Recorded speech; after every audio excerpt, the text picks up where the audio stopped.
Hello and welcome to the Providence College Podcast. My name is Chris Judge, producer of the PC Podcast. This year for Halloween, we wanted to present a lecture by Dr. Ray Sickinger, class of 71, professor of history and public and community service studies. The lecture titled Ghosties, Beasties, and Things That Go Bump in the Night discusses the origins of Halloween and how the tales of ghosts, witches, werewolves, and vampires have worked their way into our movies, literature, and nightmares, including examples from right here in Rhode Island. Please enjoy this episode of the PC Podcast. Let me start by going back 60 years. 1959. 10-year-old boy and his father watched the creature features. It's the summer. His father works for Spidell Corporation. And in the jewelry industry in Rhode Island, every jewelry firm closes down for the first 2 weeks of July. So during that first 2 weeks, this boy's father says, let's stay up and watch those creature features that they have coming on at 11:30. His father always stayed up for the 11 o'clock news and then went to bed, but this was an exception. He didn't have to ask that 10-year-old boy more than once. And in fact, what was even bigger treat was that on Friday, back in those days if you were Catholic, Fridays there was no meat, we'd stop at the break at 12 midnight and go in and make a ham sandwich. There was never a better tasting ham sandwich in my life than on that Friday, actually Saturday morning, about 12:05. Well, that week there was Lon Chaney, the Wolfman, Bela Lugosi, Dracula. There was Claude Rains in The Invisible Man, Boris Karloff, The Mummy, all of these classic horror films.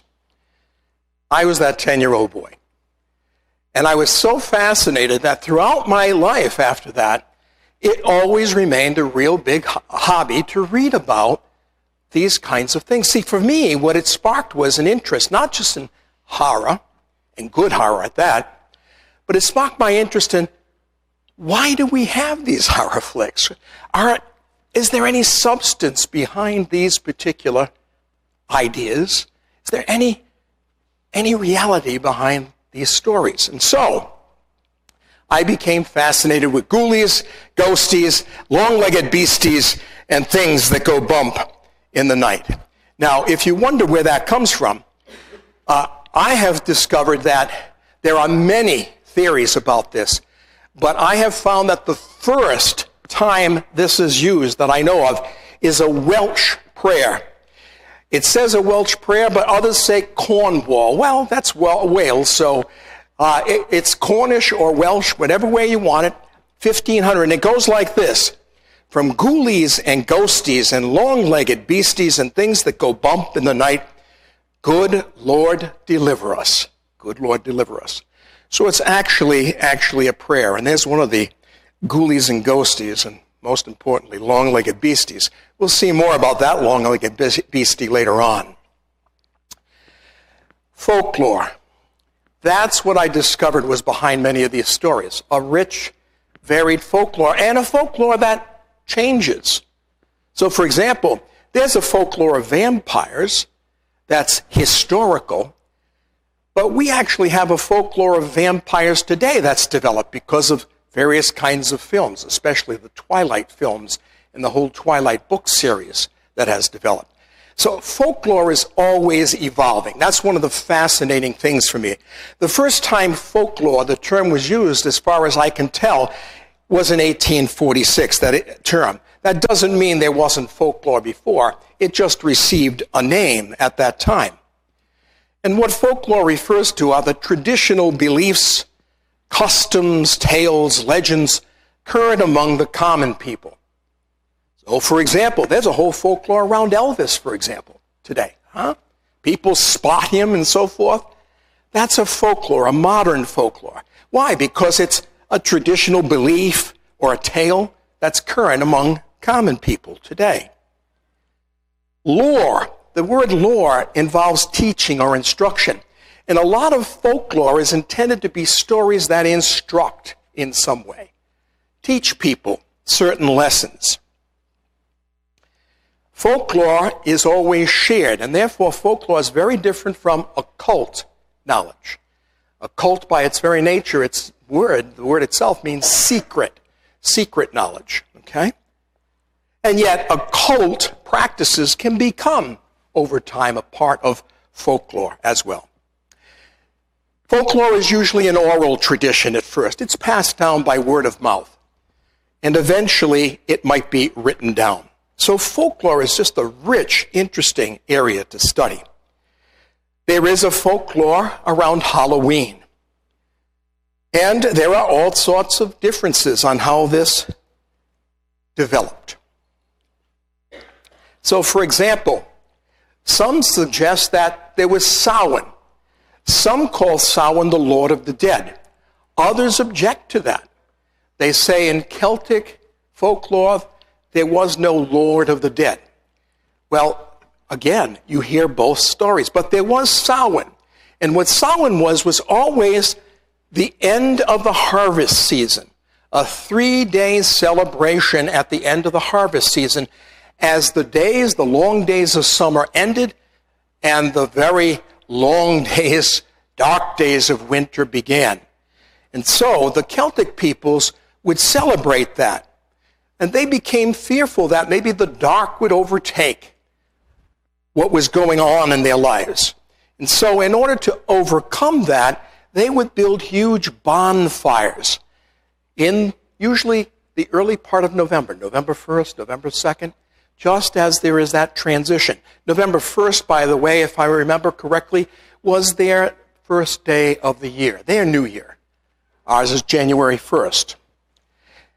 And the Celtic peoples also wanted to ward off some of the possible spirits that would roam around, and so they carved things. Now, they didn't have pumpkins. We'll see where that comes from in just a short time. The Celtic peoples had turnips. And so they would carve out turnips and put candles or lights or glowing embers in them to walk around at the night, to light things up and to ward off the evil spirits during that 3-day harvest ceremony. Here in the Feast of Samhain were pre-Christian roots of this festival that comes at the end of October and just before the beginning of November. Interestingly, in Roman times, the Romans took over some of that tradition themselves. And the Romans had several different traditions of their own. One of them, in fact, was what we call Feralia, and the other was Pomona. Feralia was a ceremony to honor the dead, whereas Pomona was a ceremony of harvest, during which apples and nuts were placed in containers to the spirits as thanks for a successful harvest. Even during the harvest season of Samhain, the Celtic peoples would put out some fruits and things of so to appease the spirits as kind of treats. We can begin to see some of the idea behind the whole idea of trick or treat that develops later on. In fact, interestingly enough, and here is Pomona of the harvest, it was Romans who were the first to bob for apples. The whole bobbing for apple tradition began clear back in Roman times. And if you've ever bobbed for apples on Halloween, it goes clear back to that tradition. We'll see more about jack-o'-lanterns in just a moment. The name Halloween, however, was not developed by the Celtic peoples. Actually, Halloween stands for Hallowed Evening. And that hallowed evening is the evening before the Feast of All Saints. So October 31st is the hallowed evening, Halloween, before the Feast of All Saints, followed the next day by All Souls Day. The church was always conscious of the continuation of pre-Christian or what some might call pagan traditions. And so very often they would develop their own festivals around the times of those former pagan festivals to kind of counteract any return back to pagan ways. And so it's very interesting that over time, what happened in Christian communities was a 3-day celebration similar to the former 3-day celebration that many harvesting communities, including the Celtic peoples, followed. The 3 days were All Hallows Eve, Halloween, All Saints' Day, All Souls' Day. The difference was that in Christian communities, they dressed up like the saints in order to scare off any evil spirits and the devil that might be wandering around at that time, trying to ruin souls. At the same time, the 3-day festival also recalled for Christians the Trinity, Father, Son, and the Holy Spirit. It wasn't until the Irish came over to the United States that they discarded their turnips and became fascinated with the pumpkin. And pumpkins are native to North America. There have been seeds found in Mexico as clear back to 7000 BC for pumpkins. And carved pumpkins are oftentimes referred to as jack-o'-lanterns. That itself comes from a folklore. You're looking at the folklore here of Stingy Jack. Stingy Jack. And what's the folklore of Stingy Jack? Well, according to the folklore, Stingy Jack tricked the devil. He got the devil to climb a tree to pick some fruit. He put crosses on the tree. The devil couldn't come down because of the crosses. And he wouldn't remove the crosses until the devil promised him he would never go to hell. Never go to hell. So, Jack got the promise from the devil he wouldn't go to hell. The problem was, Jack wasn't the nicest guy. Stingy Jack. And so when he died, he wasn't allowed in heaven. When he went to the devil said, hey, you didn't want to come here. And so, Stingy Jack was forced to roam about the rest of his life with nothing but a carved out lantern with an ember that the devil gave him from hell so that he could light his way. And that's where the term jack-o'-lantern comes from this legend of Stingy Jack. This legend of Stingy Jack. So Halloween has a great connection to folklore, but it also has connection to ghouls and ghosts and beasties and all those things that go bump in the night.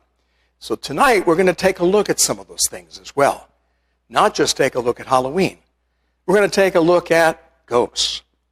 We're going to take a look at vampires. We're going to take a look at werewolves. And we're going to take a look at witches. The 4 major things, I think, that most people, every time I have Halloween, and my wife and I know when Halloween comes, we get between 300 and 400 trick-or-treaters in our neighborhood. We go through about 25, 30 bags of candy. But I can guarantee you I'll see at least 1 vampire, at least 1 witch, I'll see 1 ghost, and I'll see 1 werewolf. I'll guarantee it. Every Halloween, there's at least 1, if not more. And so these become sort of the traditional figures in this period of time. I'm also going to talk a little bit first about ghosts and a little bit about the state of Rhode Island, which has its own hauntings as well. Let's take a look at ghosts, the first. Ghost actually comes from the German word Geist, which means guest. Guest. Not always a welcome guest. There are 6 theories around ghosts that I've come across in the time that I've done some reading about this. I'm not saying that any of them are valid. I'm just saying that these are 6 explanations for ghosts. One is called the Reincarnation Theory, a theory that really no Catholic and most Christians couldn't hold because we don't hold to the idea of reincarnation. But reincarnation is the idea, of course, that you come back in a different life after your death, different form. Reincarnation says if you've lived a good life, you go to a higher form of life. If you lived a bad life, you go to a lower form of life and start over and try to move up again. Well, according to this reincarnation theory, because people come back, they come back with very potent memories of a previous life. And sometimes, if they're in a particular place where they had been in another life, it sparks something that they think they see. So it tends to explain ghosts in that way. The reincarnation theory tries to explain ghosts, but obviously doesn't believe ghosts are real. There's also the photograph on astral light. There's a whole group of individuals in the paranormal areas of study that think that there is something called astral light. They also think that human beings put out very powerful imagery. So let's say Sean one day is going through great distress. He's had this test, he's agonized over it and so forth. Well, he may put out very strong energy, and that strong energy may take the form of a picture and is embedded in the astral light that's all around us. And that's the kind of thing that we might see. We see something that looks like an apparition. Again, this particular theory about ghosts explains them, but doesn't say that they're truly real. Hybrid being. This comes closest to the idea that somehow there are really ghosts. Hybrid being is this. The theory says that there are souls in human beings. I certainly can buy that. As a Catholic, we believe that there is an immortal soul. But according to this theory, that after death, that soul for a time may wander before it's able to go to its eternal reward. And it may actually come up against some kind of a thing like fog or a mist, and is able for a time to mix with that and form a temporary hybrid being. And so we see that soul, according to this theory. That's one theory of the first three that suggests that there is such a thing as ghosts. Again, I'm not subscribing to any of these theories necessarily, so much as explaining them. And then there's the static memory and dynamic consciousness theory. Dynamic consciousness theory, static memory. It means that we all have very powerful memories, and sometimes they get very much embedded in the back of our mind. However, there may be something, like something that scares us, or something that distresses us, that all of a sudden sparks powerfully that memory, and it causes us to see something, or think we see something. Again, this particular theory about ghosts does not substantiate that there are real ghosts. And then, of course, there's the dead people theory. The dead people theory says that people, after death, particularly if they're not buried properly, may in fact, at least their soul, may in fact wander around, and that's what we see from time to time when we see various unusual things. So far, of all the theories, there are only two that suggest that there might possibly be real ghosts. And then there's the psychokinesis theory. The psychokinesis theory, I think, is the best theory for trying to explain poltergeist activity. Again, I'm not saying I subscribe to it. I'm just saying that it's a theory that tends to explain. Psychokinesis, some of which has been demonstrated by certain paranormal studies, is the ability to move things with your mind. Probably one of the best examples of psychokinesis is Carrie. Anybody ever read or see the film Carrie by Stephen King? Yeah, she had psychokinesis, okay? She could move objects, wham, okay? And of course, that kind of thing helps to explain, at least this theory, the possibility of poltergeist activity, something I'll talk about in just a moment, and in fact, I'll give you an example of it in just a moment. So there they are, 6 theories of ghosts. 6 theories of ghosts. Now, at the same time, all ghosts are not alike. So, for example, there are different categories of ghosts. Haunts is one category. What do you think a haunt is? The name pretty much indicates it. What do you think a haunt is? Everybody puts their head down when the question's asked, right? What do you think a haunt is? Yes. Okay, so it comes back to a particular place, you said. Yeah, because that's why we say a place is haunted, don't we? So a haunt usually is associated with a place. It comes back for some reason, whether it be to terrorize or just because it's lost or whatever. The point is that it comes back to a place, that particular ghost. Then there are apparitions. This is something that appears. So, for example, you're walking along a road at night, your car's broken down, and all of a sudden you think you see a person in the distance. And as you get up, the person looks clearer, and then all of a sudden the person disappears. And you find out later on, perhaps someone was killed on the side of the road in a car accident. That is an apparition. An apparition. It just appears and disappears. And is not necessarily associated with a particular physical building. Haunts usually are physical buildings. And then the third type of ghostly activity, and like I said, oftentimes we bring these three together and confuse them, is poltergeist activity. Now, there is documented evidence of poltergeist activity that has been explained in a variety of ways, including geomagnetic forces and so forth. So of the three kinds of hauntings that you see here, or the three kinds of ghosts, we have poltergeist activity that some people say does exist, but has never been completely and fully explained. Interestingly, the term poltergeist was actually coined by Martin Luther.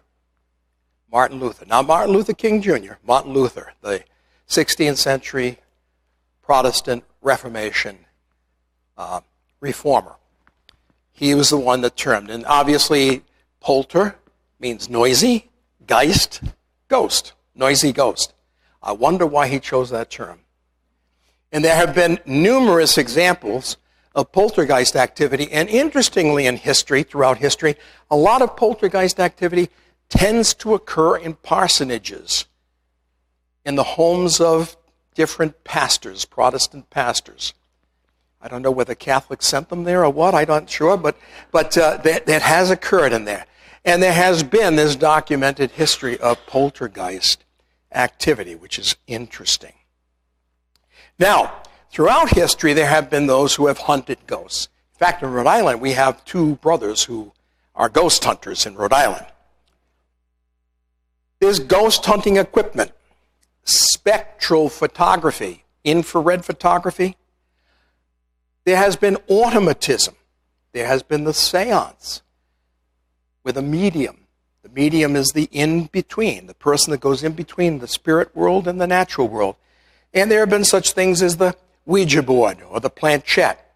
These were all sorts of things that people try to use to determine ghostly activity, to hunt ghosts.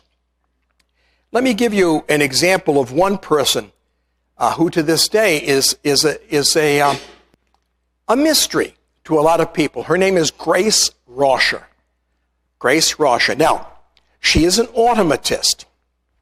An automatist is a person who will hold a pen or a pencil and allows themselves to go blank, let their mind go blank, and waits patiently and allows the spirit world to work through them and will write messages from the spirit world. Now, Grace Rosher receives messages from Gordon Burdick, her former fiancé who died unexpected death. So she gets messages from him. The thing that becomes very, very difficult for some to explain away, some who have actually seen it, is that Grace Rosher doesn't hold the pen. She holds his pen and lays it against her finger like that, so she's not actually holding it. And the messages write out. So she's one of those interesting figures I can't explain, but whose unusual abilities have been documented. And then, of course, there's the Ouija board. I don't recommend the Ouija board to anybody, but you can actually get it from Milton Bradley. They actually sell it in the games area. I think they still do. And the Ouija board is meant to spell out messages from the spirit world. These are all ways we try to communicate. What I find fascinating here is that most people really want to believe that there is a supernatural. And that's important to human beings, that there's not just a natural world. That's what I find behind all of this fascination with ghosts, for that matter, also with angels. There's this fascination with the supernatural. I think people are looking for something beyond the natural. Now, in Rhode Island, we have numerous haunted areas.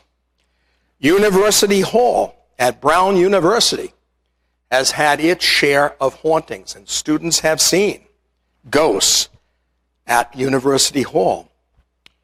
There is also Swan Point Cemetery.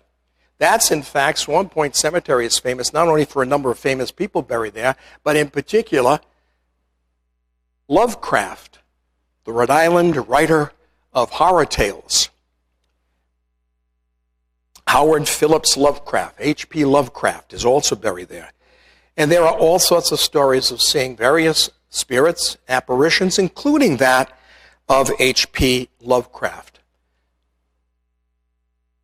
The White Horse Tavern down in Newport. Anybody eaten down at the White Horse Tavern?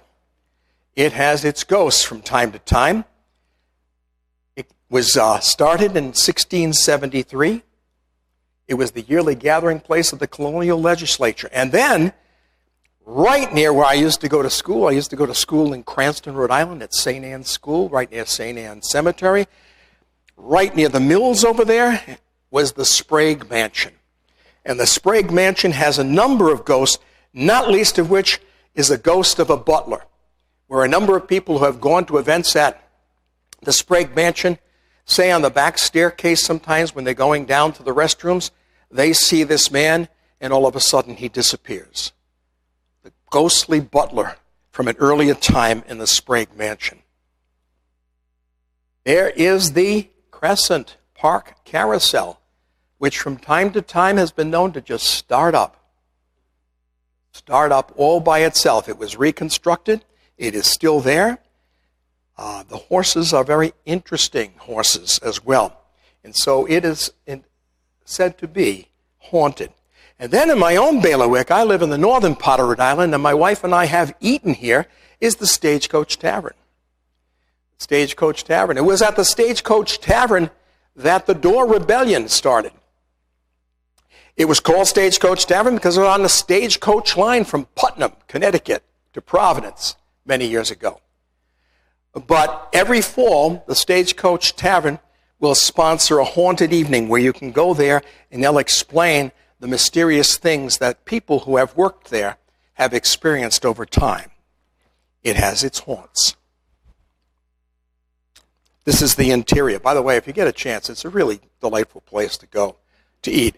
You get a lot of feeling you're eating back in a very earlier period of time. Up near us also in the Pasco area is Zambarano Hospital. And Zambarano Hospital is said to have many hauntings of former patients who died there. And then I think this is the last. I know my wife Pat's been here, the Aldrich Mansion, which is owned by the Diocese of Providence. At least it was. I don't know whether they've sold it recently. I know there was talk of it. It is a gorgeous area right near the ocean, down near the Warwick Neck region. And it also has had its hauntings. Oh, yes, the Nathaniel Green Homestead in Rhode Island. If you visit that, it is said to have hauntings and even occasionally appearance by Nathaniel Green himself. So Rhode Island's not without its haunts. And I haven't even exhausted all of them. There are probably at least another 100 or so. In fact, there's a book called Haunted Rhode Island that can be very interesting reading for any Rhode Islander. Well, I think it's time to sink our teeth into vampire tales. At this time, Everything you've always wanted to know, but maybe we're afraid to ask about vampires. By the way, you'll find out that Rhode Island is very close to another area, Transylvania. It has very significant reported cases of vampirism. And I'll tell you about some of them in the South County region of Rhode Island. Vampire tales. Here's a great picture of an old vampire film. How many have ever seen the silent film called Nosferatu? Nosferatu, yeah, okay. It's a great film. It's an old film, and it's a German film. In fact, the starring role was played by Max Schreck. I still to this day don't know whether that is a tongue-in-cheek kind of thing, because Max Schreck means Max Shriek, shrieking. But he's the one who played the vampire. And of course, there's Bela Lugosi. There's been many vampires, but Bela Lugosi made it famous with Dracula. Okay? Dracula. Those are films, but the vampire and vampire folklore goes way back. Certainly well before 20th century or 21st century films about vampires, of which there have been many. And I want to explain some of the causes of the belief in vampires, this creature of the night that exists by drinking other people's blood, which is what a vampire is. First of all, it's based on the widespread belief in the Revenant. As I've looked at folklore over the years, one of the things that has really intrigued me is that no matter what country or what continent you go to, you will find some of the same or at least similar kinds of folklores. So you can go to virtually any country or any continent and you'll find some kind of folklore around the Revenant. That is, the person who comes back from the dead or can come back from the dead. The vampires are Revenant, and there are others as well. So there's a widespread belief in the Revenant, someone who can come back from the dead. There's also red-blooded people, that is, people who crave blood. Throughout history, there have been people who have done that.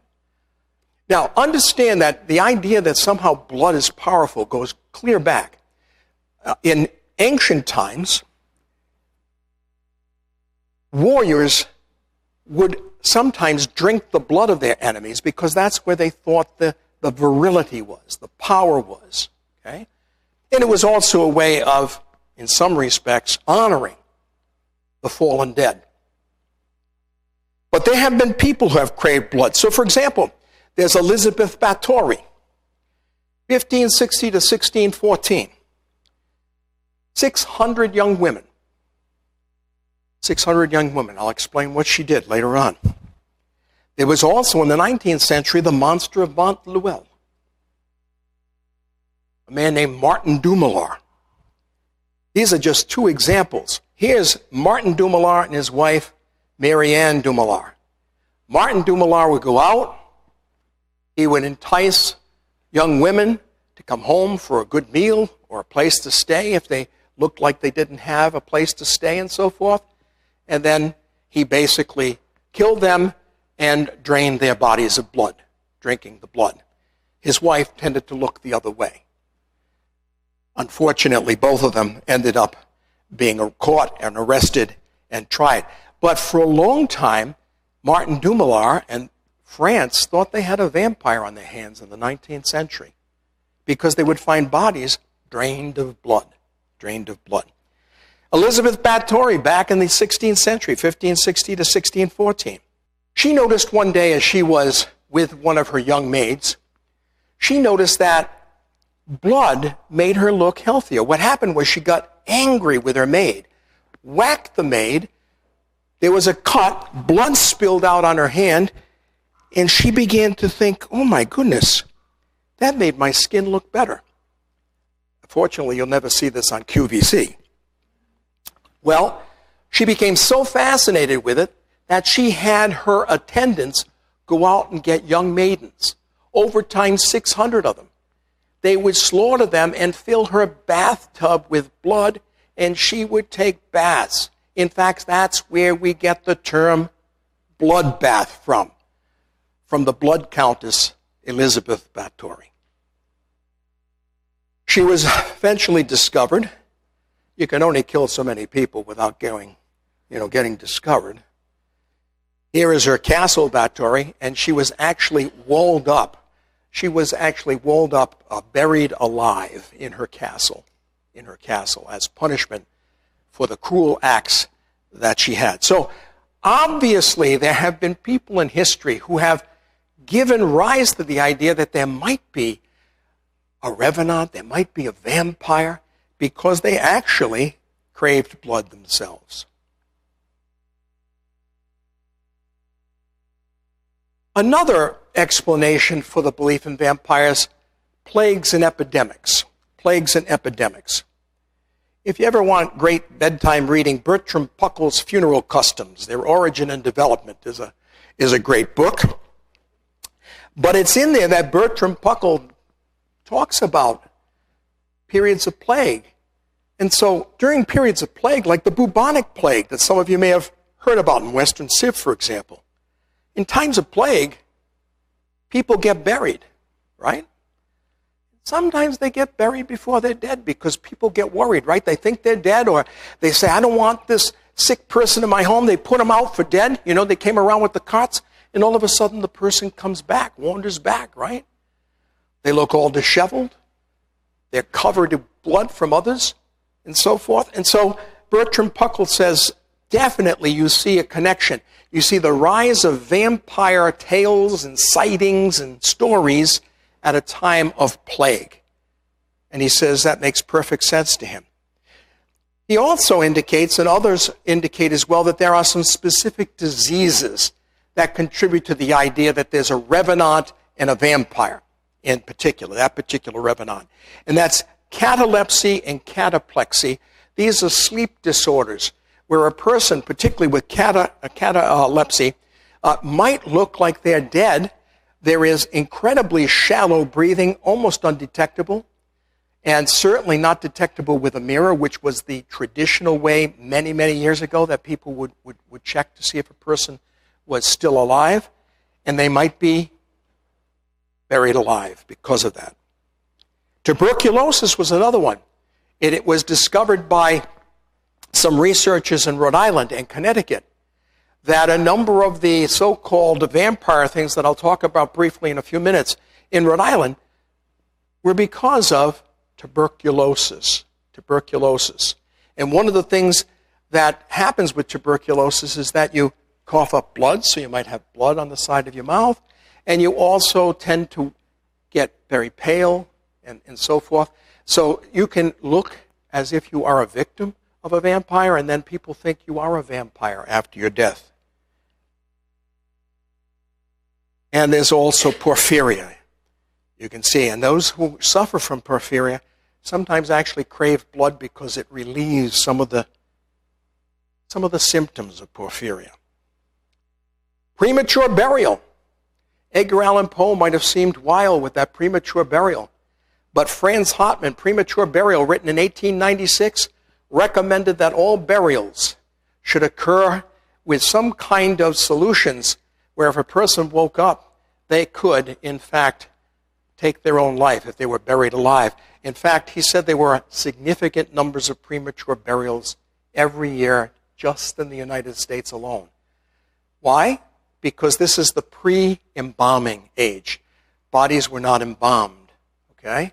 This was also an age where people waked them in their home. Now, when you wake a body in the home, and it's not taken care of in terms of embalming and so forth, what happens is if a relative is coming from a long distance, you wait. But the longer you wait, the body begins to deteriorate a little bit. And what happens is the sinews in the body tend to tighten. And so very frequently what would happen is someone would be sitting up watching over the deceased person, and the body would go and sit right up. It was just a reflex of the muscles, a natural decomposition. The other thing that happens with the body is as it decomposes, it fills with gases. It looks bloated. And so people who thought there was, a person coming back from the dead, a vampire, they would go, open the coffin, see a bloated figure.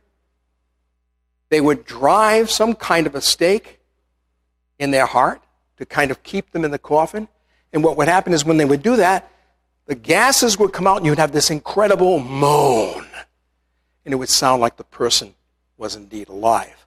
So Franz Hartmann and others say there's all sorts of things from the natural instances of death that can help to explain why this folklore of vampires persisted. And then, of course, there's body snatching. One of the most significant is this guy, Burke and Hare. Burke and Hare wanted to snatch bodies and sell them to a particular person named Dr. Knox, who would use them in his class for dissection. So he wanted to use them for scientific purposes, and they were willing to supply them. Well, at first they started digging up graves. But if you dig up graves, you got to go down 6 feet. It's pretty hard work. So instead, Burke and Hare said, hey, why don't we chip in our money, get a boarding house, we'll find people who have no family, we'll have them board there, and then we'll let them pass away early. A lot less work, no shoveling, and we make money until we get rid of them. And that's what they did until they were discovered. And then the two of them went to jail, and for that matter, so did Dr. Knox, because he was involved in illegal trade of bodies as well. And of course, there are reveries, nightmares, fantasies, where people think they see things. And there's also the emphasis on what I call the reprehensible, the popular vindictiveness against outcasts. You know, if they're condemned by their church, then they're an outcast. And the idea that the outcast somehow is unsacred and will come back from the dead because they're not able to be buried properly. There's also a resemblance to lycanthropy. I'll talk about lycanthropy or werewolves in just a few moments. There's a similarity. And then, of course, the research that led to the discovery of the vampire bat was very big. The Newfield Research Foundation just generated, when it was discovered, it just generated more interest in vampires because of that. So these are all things that lead to the causes of vampires. There is a real Count Dracula. His name was Vlad Tepes. He was a ruler of Transylvania, fought against the Turks. He was called the Impaler. I'll tell you why in just a moment. He is made famous by Bram Stoker's novel Dracula. And you got to read Bram Stoker's novel sometimes. It's actually a very good novel from the 19th century. Bram Stoker was a very interesting writer. But he was called the Impaler because his preferred method of killing people was impaling them on a stake. And so somehow his name became associated with the vampire legends, Dracula. And that was through none other than Bram Stoker. Rhode Island has its vampires. Sarah Tillinghast. The most famous of all was Mercy Brown. Mercy Brown. Very interesting with Mercy Brown. The accounts came in the Providence Journal about 1892, a cold winter. Mercy died at about 19 years of age, following her mother and sister to the grave, both of whom had died of mysterious death, of a mysterious disease. Unable to dig through the frozen ground, Mercy was placed in a crypt, and soon people reported seeing her walking about town. It led her father eventually to take recourse, and he had the body removed, the heart taken out, and burned. Now, Mercy Brown's body is buried today, and it's buried actually in Rhode Island Historical Cemetery, town Exeter 22. However, do not run down there, because what they do is the 2 weeks before Halloween and the 2 weeks after Halloween, they remove Mercy Brown's headstone, because there used to be thousands of people who would go to this cemetery right along Route 102. She is perhaps one of the most famous. Another famous one is Nellie Vaughan. And Nellie Vaughan has this very interesting headstone that says, "I'm waiting and watching for you. I'm waiting and watching for you." All of these particular Rhode Island vampires, these are three of a number, All of them are connected in some way with the tuberculosis I mentioned earlier. And remember, the cure for tuberculosis did not come until a little bit later. Well, if you're ever in a cemetery at night, you might see these little lights. Those are called will-o'-the-wisps. But always be aware, if you're in a cemetery at night, you may never know what you're going to meet. A Twilight Saga, New Moon. How many have seen that? Yeah, you don't want to admit it, right? But you got your hands up, right? Exactly. Well, you've got both vampires and werewolves in there. Interestingly enough, we'll see that in many ways the idea of this good vampire is really not in the traditional, original vampiric folklore. There is no such thing as a good vampire. That is certainly created in the 20th and 21st centuries with a number of different vampire stories that you have, starting with Anne Rice and going on to the Twilight Sagas and so forth. But also interesting, though, is the film is fairly accurate in terms of depicting a werewolf, because werewolves actually change into wolves. And a lot of the werewolf stories don't do that, which is not according to the traditional folklore of werewolves. Here's the Wolfman, Lon Chaney. Here's how Lon Chaney looked in the film 1941, The Werewolf, or the Wolfman. And we've come to associate the werewolf with that kind of a look. It's a man with a big beard. In fact, I've seen a few men like this from time to time. You watch the Alaskan Bush. If you ever see that on TV, you might see it. But this is more typical. This is from American Werewolf in London, one of the figures to cast. This is what a werewolf, at least in typical folkloric legend, would look like. It would be a transformation of the person into an actual wolf, a large wolf. And you can see some of these depictions are much more accurate in that regard. Lycanthropy is another name, but lycanthropy also, we're going to see in a moment, is actually a psychological term.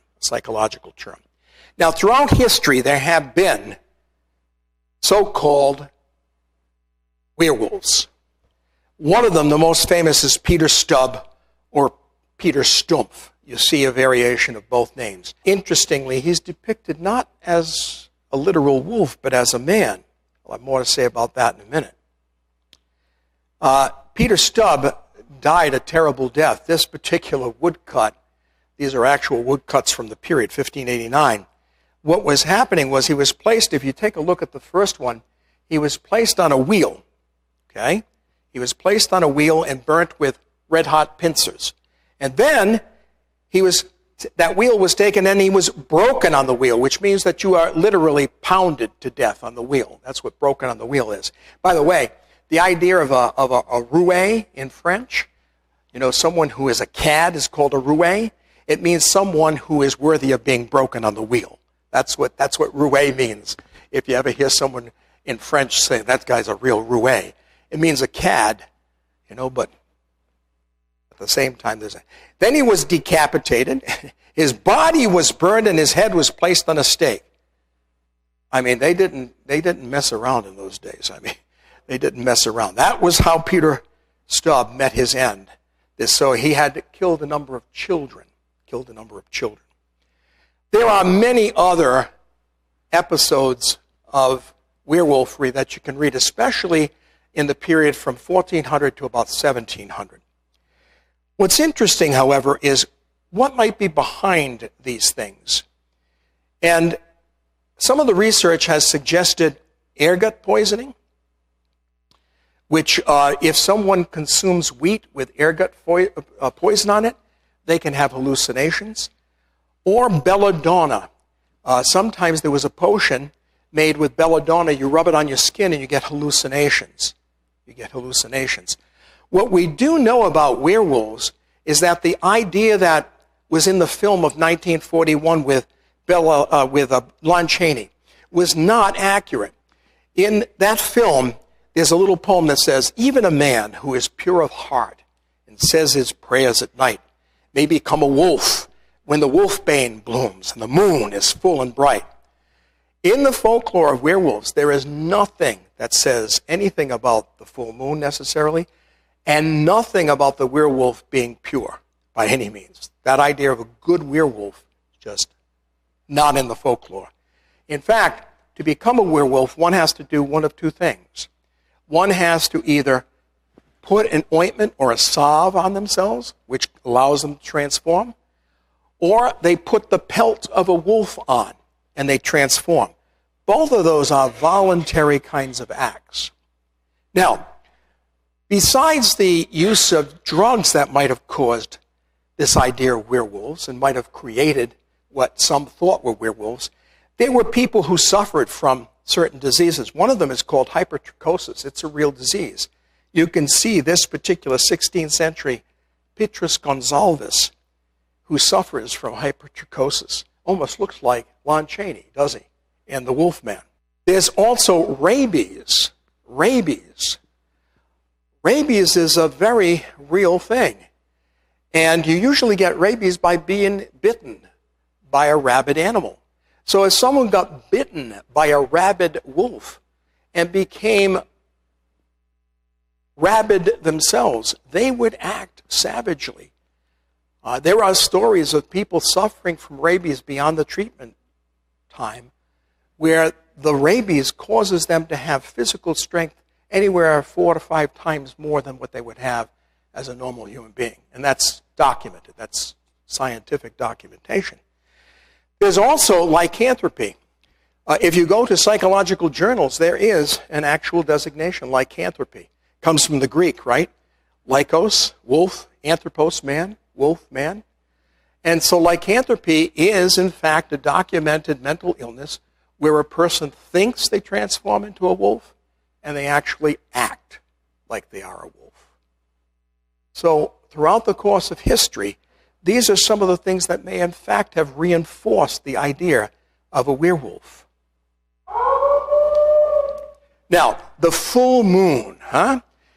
At the same time, even though the full moon is not how you transform into a wolf, there is some connection. Because if you ask hospitals that deal with patients who have mental illness, if you talk to police, if you talk to hospitals, they will all tell you that when there is a full moon, there is more documented violent acts than at any other time in the month. So there is some kind of connection between violent activity and the full moon. Now, the idea of a person transforming into a wolf is really a Western tradition, Western European.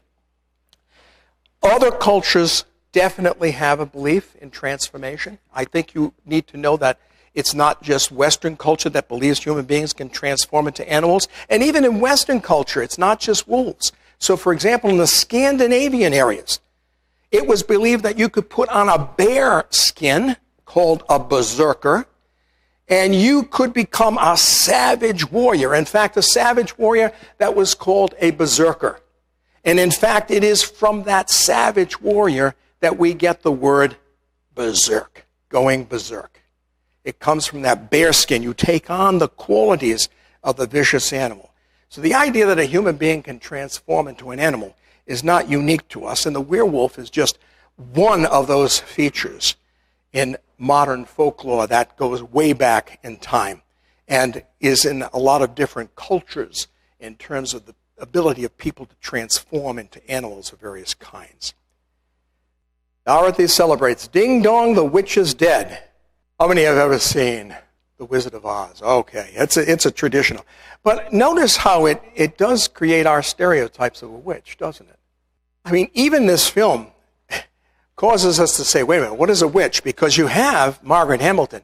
Isn't this the perfect example of a witch? I mean, when you think of a witch, right? Tall black hat, the broom, green color, there's Elphaba. But don't forget, Glinda is a good witch. Well, again, in the folklore of the witch, there is no such thing as a good witch. That's made up for us, okay? Because in the folklore and in the period of the witch craze, which extended from about 1400 to about 1700, in history. Basically, the key to understanding the historical witch is that she was a heretic, an apostate. Heresy and apostasy and consorting with the devil. The popular conception of the witch as an old hag comes from this idea that she's a sinful creature in league with the devil. One of the few exceptions I have found in the depiction of witches in paintings where the witch is not depicted as ugly is Hans Boldenggrün, where the witch is almost enticing in some way. But usually ugliness and deformity become a sign of the witch. Even, in fact, in the strange and wonderful case of Mother Shipton, 1686, in there, it's thought of that witchcraft is a disease. In fact, children of witches can be infected by the disease. So what does witchcraft really mean from a historical sense and in the folklore of the period from 1400 to 1700? It means that someone's in league with the devil to do evil. The belief in magic is the substructure. Now, magic, just a footnote here, because I've written on magic, magic is not illusionism, like David Copperfield. That's not what we mean here.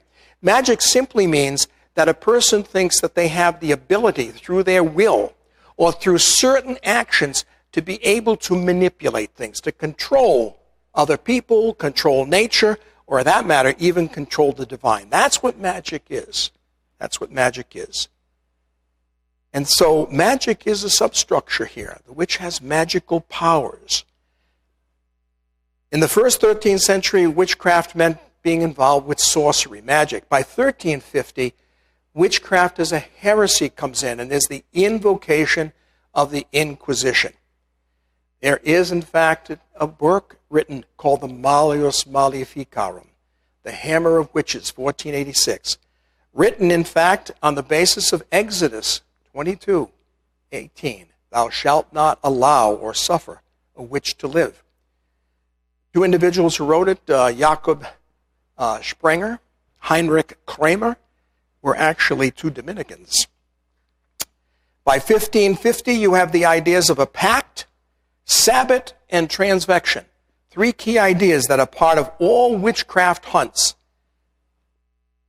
If they hunt for a witch, they look for malefici, that is, evil deeds or acts. They look for a familiar, someone who works with the... Now, what do most witches have with them besides a broom? And what kind of a cat? Right, a black cat. And so understand that in the popular development of the witch, the broom became a very popular thing because most households had brooms. It would be by the door. And most houses had cats because they were mousers. They kept mice out of the house. And so oftentimes the familiar was thought to be a cat, but it didn't have to be. Witches would be involved with poison ointments and waxen poppets, where we get the name puppet from. And in this period of time, you could be accused by spectral evidence. In other words, someone could say, that witch is hurting me, and there would be no way to disprove that. She sent out a specter to hurt me. The way they would check a witch was to torture and to shave. They would shave off hair to see if they had a witch's or a devil's mark. Now, tonight when you go home, you just check your body privately. And you tell me if your body is flawless and has no mark on it whatsoever. Which means that if you're going to be searched as a witch and they're going to look for a devil's mark, I can guarantee you they're going to find something on your body. Okay? Because no body is perfect in that regard. So there is problems with the confessions because most of the confessions were under torture. The Walpurgisnacht, which comes from the German, the night where they go to Walpurga Mountain and celebrate. The Sabbat, coming together, the assembly, transvection, they fly on a broom, goat, or a ram to that assembly. They pay homage to the devil. There's a banquet. They dance. And they have indiscriminate and intimate relations. That was the Sabbath. This is what witches thought were thought to take part in. Now notice the Sabbath, 7 days. Notice how it is a negative parallel of the Christian service, right? Particularly the Catholic service, the Catholic Mass. There's an assembly. They come there to some way, they travel there. Transvection, in fact, is the negative of what happens to saints. Saints can levitate, can't they? St. Teresa of Avila and others, okay? This is the negative, the flip side. Homage, we pay homage to Christ. They pay homage to the devil. There's a banquet, the Eucharist. So, again, it's a negative parallel because they're paying homage to the devil. It was also thought that witches could change shapes, transformation. And so people actually thought that there was something called the witch. They thought that there were people who actually were in league with the devil, and perhaps they were. But certainly the witch craze got out of hand in the period from 1400 to 1700. Here's another example of some of the malefics here, including the fact that it was thought that witches ate children. You can see the witch putting the child into the cauldron there. And there's the witch in homage to the devil. Now, women and men were considered to be witches, but interestingly, there's no doubt that women took precedence. 75 to 80% of those who were persecuted as witches were women. 20 to 25% were men. There were some children. And there were some very interesting episodes. For example, Salem, nearby, the Salem witch craze. The typical method of getting rid of a witch, if they did not confess, was burning. But in Scotland, they hung them. And, of course, there was torture. Now, what were the causes for this witch hunt and the idea and development of the folklore? Certainly, there were social reasons, nonconformists, stress within families that generate these kinds of things, economic, significant change in the economy. This was a period of time there was a change from an agrarian to a commercial economy, 1400 to 1700. That causes all sorts of stress. Definitely the Protestant Reformation. Now, I'm not blaming this on Protestant. I was just saying that there's a period of religious turmoil. And during any period of religious turmoil, there are always these kinds of extreme reactions. There was also, it's a period of extreme political tensions. Civil war in England. There's a close link between church and state. Cultural, the strict way of life, particularly of the Puritan way of life in Massachusetts. The desire to ensure orthodoxy in an unstable time. And what happened was many youth felt strapped by this. And youth can be rebellious. And there was also psychological. The hysteria of an individual person, a group, child-rearing techniques. Again, ergot poisoning has been associated with some outbreaks of so-called witchcraft because of hallucinations. Again, ergot being the fungus on wheat that's grown. Ergot poisoning, death at childbirth, the Black Death. A number of medical sides have been mentioned in terms of witchcraft, historical witchcraft. There is a so-called modern-day witch called Wicca. It's actually recognized as a religion in the United States. Wicca, however, there's been no proof that it is back to the original witches of early days, though they claim that. It's a natural-based or a nature-based religion found in various countries. First popularized around 1954 by Gerald Gardner, a retired British civil servant. The veracity of Gardner's claims cannot be independently proven, and it's thought that Wiccan theology began to be compiled no earlier than about the 1920s. So, I leave it to you to determine what is a witch. Ding dong, the witch is dead. Or is she? That's a good question, which I leave you with. But when you go out on Halloween, beware of ghoulies, ghosties, and long-legged beasties, and things that go bump in the night.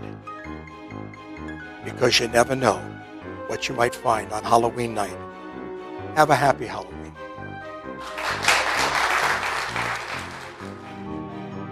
Thank you for listening to this special Halloween episode of the PC Podcast. If you have any feedback, please email us at podcast@providence.edu or mention us on any of the college's social media channels. Don't forget to rate, review, and subscribe in your favorite podcast app of choice. And as always, go Friars.